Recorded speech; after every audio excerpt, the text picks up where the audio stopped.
What's up, guys? My name is Strut. I hope you guys are having a great day and will continue having one. Today, I'm going to be discussing on if I would buy my car knowing all the issues. The answer is still to be decided at the end of the video, but we're going to get right into any issues that I could find right off the bat. So we did find a code right off the bat when I first got the car, all the way back when I first got it, and that was the O2 sensor codes. We went ahead and replaced both O2 sensors. Probably shouldn't have done that, but we found out that we needed the cats instead. I'm not blaming the previous owner for that one. Now, the next two items are things that should not have happened and things that would go into consideration when buying this car again, if I did. And that would be my AC doesn't work.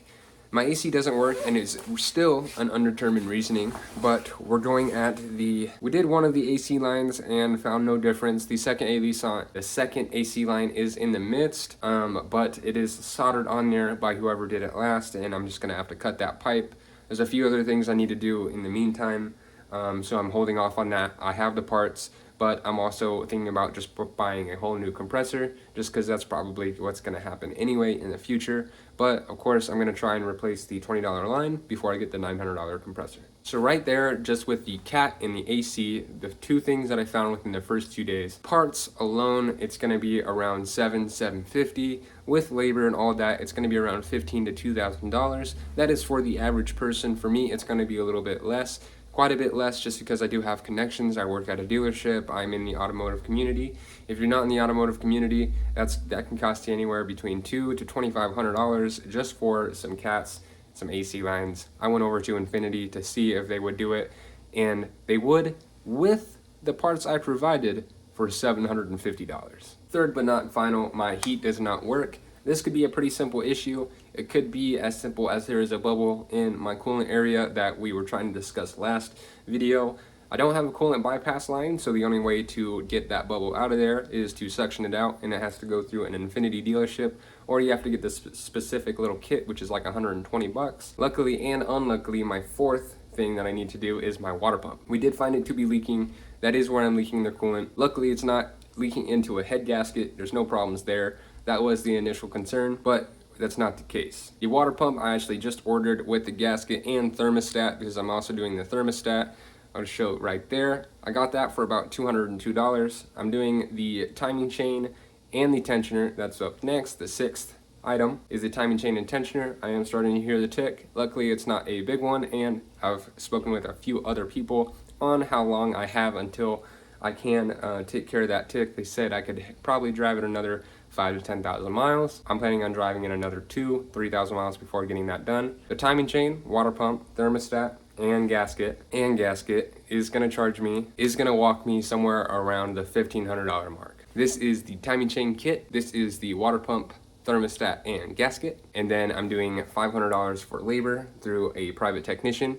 If you did that yourself, it would be much cheaper. I would not suggest it. I have a little bit of experience myself, but I would have no chance on figuring that out. I watched 3 different YouTube videos to see if I could even attempt to do it myself. They didn't make it that well, so I really don't know. I'm not doing it myself. I'll definitely rather pay someone to do it. But if you went to do that yourself, the total cost would be 13.5 hours. Infiniti costs around $159 an hour over there for their technicians. So 13.5 hours times 159 equals that amount, and that's just for the labor, the 4 parts, if you went through Infiniti.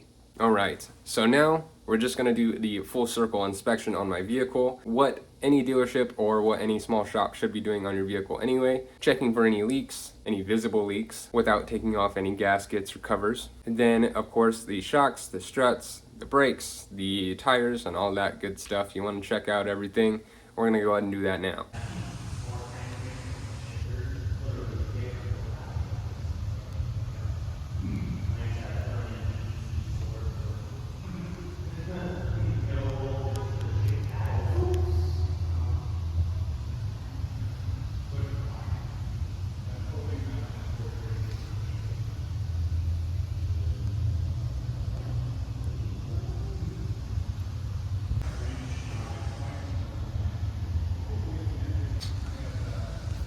It looks like my coolant is fucking gone again. Non-existent.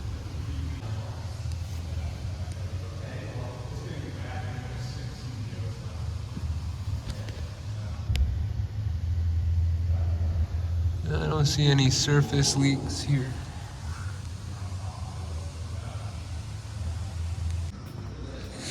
There she is, the beautiful G. I've been running back and forth trying to get this thing going, just to check it out.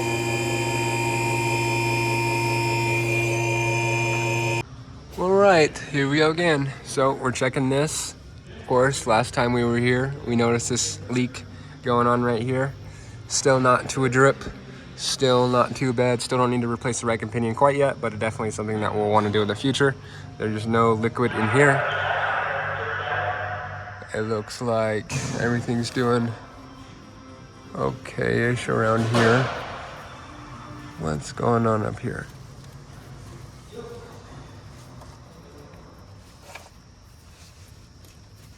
Yeah, so it does look like I have some problems here. I do have a leaking front strut. I think that's what this is. Fun. Besides that, wiring looks good. Nothing too messed up there. Back at it again over here. This one is not doing nearly as bad. Actually, I don't think it's leaking at all.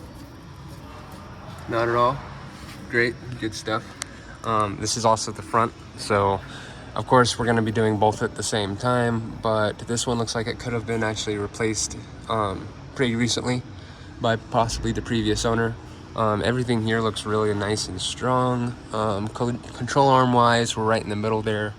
No problems there. We are getting a little bit more residue here now, so that's a little bit more of a worry, but again, not feeling anything crazy here. We are turned a little bit, so we're not gonna experience the full depth of that search there, but not doing too bad. Again, residue, it's always gonna happen as long as it's not dripping or we're not seeing anything coming out of this right here. We're not doing too bad. Everything here is looking good. That's both new O2 sensors, but of course neither of them are working because I need both new cats. These things look so bad. There you go. Look at how bad that looks. That's awful. So much. All right, everything around here is looking pretty strong, pretty staying up. Okay, we're looking over here now. Everything's looking real nice and strong here. I'm loving the look of everything. I think if I looked at this car even today, I would still purchase it. Everything again looking strong over here. It's like we do have a little bit of a dent, actually, right here. That might be purposeful. Everything's looking nice. A little bit of corrosion right here on this brake line. All right, so it looks like my brakes are actually at 5/32 of an inch. 5 millimeters, which is really low for only replacing them like 5,000 miles ago. So I need to stop drifting. My rims were still pretty beat up. I still need to sand them down. All right, passenger side front, just about at 7. Passenger side rear, same. All right, driver side rear, just about the same all the way around. And driver side front, just about the same. All the way around, rotors are looking nice. Caliper, it's all nice and strong, not too rusted or anything there. Looking good over here as well. Not too many spotting or sun marks there. I'm really not checking for warped rotors here. It's really hard to tell just by looking at them. But we're not seeing any little chips or divots. This one has a little bit more, I guess you could say, wear to it, but not too much. Same here on the rear. A little bit more wear than the front, but not too much more. Still completely fine.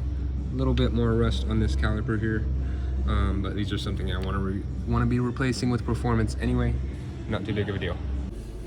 All right, so I am now in wash bay. I did notice a little bit of, not a little bit, it was quite a bit of a leak coming out from the bottom of the car. It was coolant. So I'm wondering if it's just coming through my overflow, and I possibly just overfilled it. Fans are working great.